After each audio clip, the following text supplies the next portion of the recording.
Beed online ज्ञानभूमीमध्ये आपलं सर्वांचं स्वागत. मी ज्ञानोबा वायबशी. आज सायंकाळी 8:30च्या दरम्यान अशी एक घटना घडली आहे. ती घटना म्हणजे परभणीपासून बीडपर्यंत जी काही इलेक्ट्रिक बस आहे, ही बस बीड आगाराची आहे.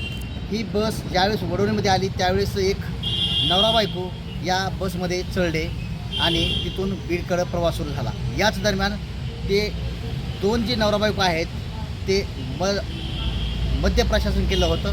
त्यामुळं त्यांनी बसमधल्या अनेक प्रवाशांना मारहाण केली आहे. मारहाणीचा घटनेचा व्हिडिओ व्हायरल झाला आहे. त्याचबरोबर त्यांना तातडीनं ती बस शिवाजीनगर पोलीस ठाण्यात आल्यानंतर या ठिकाणी उभी केल्यानंतर जी काही महिला आहे, जी काही पुरुष आहे, त्यांना पोलिसांनी ताब्यात घेतलं आहे. मात्रेच बिल ते बसले तर आता काय एवढं जाणून पॅसेंजर मारत होती ते कुठून बसले होते?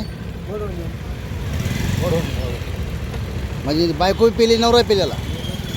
गाडी कुठून कुठं निघाला झाला? हे वडवणीनं बसले ते. हां, हे घाटचौडीचं पुढे धिंगाण झालं ते घाटचौडीचं. म्हणजे किती जण मारले? प्रवाशांना किती मारले? किती प्रवाशांना मारले? 2 ते 3 परवाशाला हे केलं. आतमध्ये उलटी केली, लग्न केली गाडी. हां,